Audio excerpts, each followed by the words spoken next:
இனம் சார்ந்து பட்டளந்த விவகாரம் இன்று இலங்கையினுடைய ஜனாதிபதி அனுரகுமார சனாயக்காவுடைய தலைமையிலே அவர்களுடைய ஜேவிபி தோழர்கள் மீது மேற்கொள்ளப்பட்டதாக 88-89 ஏவிபி போராளிகளாக இருந்தவர்கள் பட்டளந்தவில் கொடூரமாக சித்திரவதை செய்யப்பட்டு படுகொலை செய்யப்பட்டார்கள் என்ற விடயத்தை ஒரு பட்டளந்த விசாரணை ஆணைக்குழுவாக கொண்டு வந்திருக்கிறார்கள். வருகிற 10ஆம் தேதி பாராளுமன்றத்திலே அந்த பட்டளந்த விவாதமும் நடைபெற இருக்கிறது. இந்த ஆணைக்குழுவினுடைய அறிக்கை பட்டளந்த அறிக்கையும் அங்கு சமர்ப்பிக்கப்பட்டிருக்கிறது. பட்டளந்த மட்டும் இலங்கையிலுடைய பிரச்சனை அல்ல. ஆனால் இந்த இலங்கையிலே பட்டளந்த விடயம் தொடர்பாக ஜேவிபி சிங்கள இளைஞர்களுக்கு நடந்த கொலைகள் தொடர்பாக மஹிந்த ராஜபக்ச ஐக்கிய நாடுகள் சபை வரையும் கொண்டு சென்றிருந்தார். ஆனால் அது ஒரு பெரிய விடயமாக எடுக்கப்படவில்லை. ஆனால் இந்த மண்ணிலே உங்களுக்கு தெரியும் 1980களின் ஆரம்பத்தில் குமுதினி படகிலே இதே நெடுந்தீவு மண்ணை சேர்ந்தவர்கள் கதற கதற குதறி எடுக்கப்பட்ட வரலாறு, இரத்தம் கடற்படையினால் இரத்தம் குடித்த வரலாறு நாங்கள் யாரும் எந்த மனிதனையும் கொண்டவரும் மறக்க முடியாது. 7 மாத கைக்குழந்தை கூட பைனட் கத்திகளால் குத்தி கொல்லப்பட்ட வரலாறு இந்த மண்ணிலே நடந்தது. இதுவரை யாரும் அதுக்காக தண்டிக்கப்பட்டதாக நாங்கள் அறியவில்லை. அதே போல் குருநார் கடலிலே 35 எங்களுடைய மீனவ சகோதரர்கள் வெட்டி சாய்க்கப்பட்டார்கள். நவாலியிலே நடந்த சென்ட் பீட்டர்ஸ் படுகொலைகள், இதனை விட நாகர்கோவிலே நடந்த படுகொலைகள், கொக்கட்டிச்சோலையிலே நடந்த படுகொலைகள், வாகரையிலே நடந்த படுகொலைகள், இறுதியாக 2009ஆம் ஆண்டு நடந்த இனப்படுகொலை, நேரடியாக காலங்காலமாக நடந்த இனப்படுகொலை 1954ஆம் ஆண்டு அல்லை கந்தலாயிலே 154 தமிழ் விவசாயிகள் சிங்கள போலீசார் பார்த்திருக்க சிங்கள காடையர்களால் வெட்டி எவ்வாறு படுகொலை செய்யப்பட்டு ஒரு இனப்படுகொலை யுத்தம் இந்த மண்ணிலே தமிழர்களுக்கு எதிராக ஆரம்பிக்கப்பட்டதோ அது 2009 இறுதி வரைக்கும் இந்த மண்ணிலே எங்கள் மீது மேற்கொள்ளப்பட்ட மிகப்பெரிய இனப்படுகொலையாக இருக்கிறது.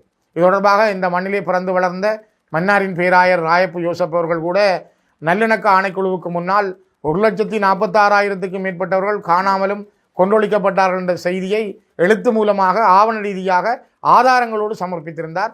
ஆகவே எங்களுக்கு நடைபெற்றது இந்த உலகப்பந்திலே மிகப்பெரிய இனப்படுகொலை என்பதை எல்லோரும் ஏற்றுக்கொள்கிறார்கள்.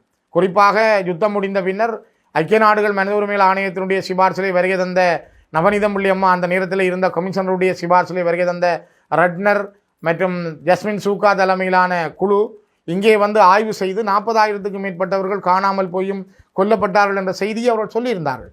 அதற்கு பிற்பாடு கூட நடந்த பல அறிக்கைகளில் இங்கு நடந்தது இனப்படுகொலை, போர்க்குற்றங்கள் நடைபெற்றது என்று தெளிவாக சொல்லப்பட்டிருக்கிறது. ஆனால் இவற்றையெல்லாம் இப்பொழுது இருக்கிற அரசும் மூடி மறைத்து அப்படி ஒன்று நடக்காத மாதிரி மஹிந்த குடும்பத்தையும் காப்பாற்றி சிங்கள மக்களுக்கு தங்களை நல்ல பிள்ளைகள் போல காட்டிக்கொள்ள இவர்கள் முனைகிறார்கள்.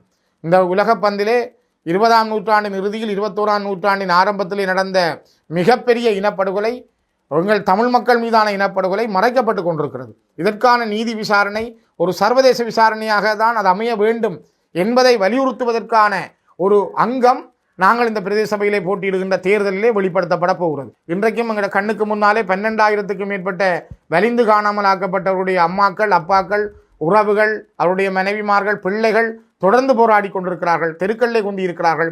3000 நாட்களை கடந்து கிட்டத்தட்ட 5 ஆண்டுகளை கடந்து இந்த போராட்டம் தெருவில் நடைபெற்று கொண்டிருக்கிறது. ஆகவே இந்த காணாமல் ஆக்கப்பட்டவர்களுக்கான சர்வதேச நீதி விசாரணை என்பது எங்களுக்கு மிக முக்கியமானது.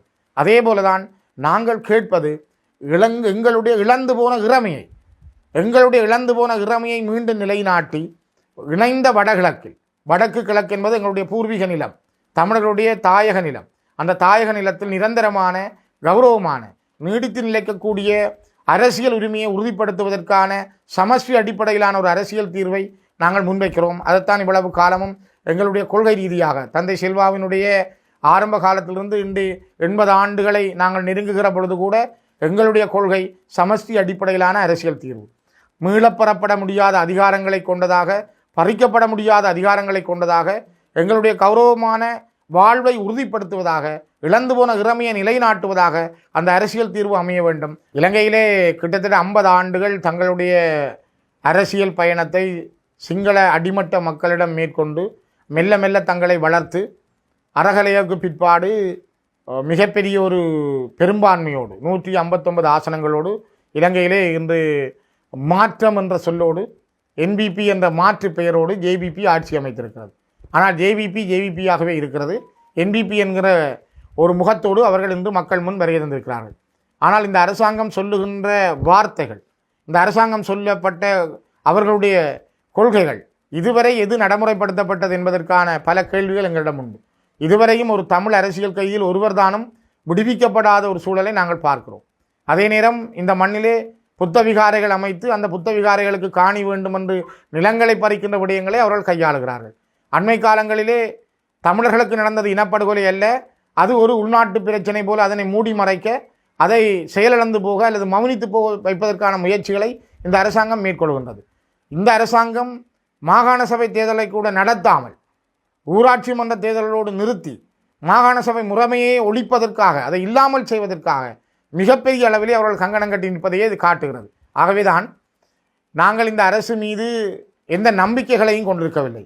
ஆனால் அவர்கள் இப்பொழுது 50 ஆண்டுகளுக்கு பிறகு இலங்கை வரலாற்றில் ஒரு இடதுசாரித்துவ கொள்கையோடு வந்தவர்கள், ஒரு மரபு வழியாக இருந்த அரசியல் கட்சிகள் புறந்தள்ளப்பட்டு இப்பொழுது இந்த இடதுசாரித்துவ கொள்கையோடு வந்த என்பிபி என்பது ஆட்சி அமைத்திருக்கிற பொழுது ஒரு கொஞ்ச காலம், அது 3 மாதமா 6 மாதமா அவருடைய நிலைமையை பார்க்கலாம் என்ற எண்ணம் எங்களுடைய மக்களுக்கு இருந்தது. அந்த எண்ணம் இப்பொழுது எல்லோருக்கும் தெரிகிறது. இவர்களும் ஒரே குட்டையில் உரிய மட்டைகள் தான். தமிழர்களை பொறுத்தவரை இவர்கள் விரோத உணர்வோடு தான் பார்க்கிறார்கள். தமிழர்களுக்கான ஒரு அரசியல் தீர்வை முன்வைப்பதில் இவர்களுக்கு எந்த எண்ணங்களும் இல்லை. அந்த நியாயமான கௌரவமான அரசியல் தீர்வு பற்றி சிந்திக்க இவர்கள் தயாரில்லை என்பதை தெளிவுபடுத்துகிறது. ஆகவே இந்த அரசாங்கத்தை எங்களோட மக்கள் நம்பிக்கொள்வது என்பது நாங்களே எங்களுடைய தலையிலே மண்ணள்ளி போடுவதற்கு சரியானதாக மாறும். எந்த ஒரு சிங்கள கட்சிகளும் அல்ல ஒரு சிங்கள அரசியல் நிலைமைகளும் எங்களுக்கான அரசியல் உரிமையை தருவதற்கு தயாராக இல்லை.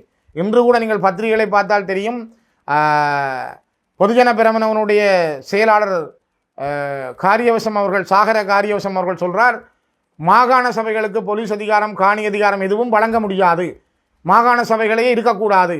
இது என்பிபியினுடைய அரசாங்கம் சொல்லுகின்ற செய்தியை ஒரு எதிர்க்கட்சியாக சாகர காரியவசம் முன்வைக்கிறார்.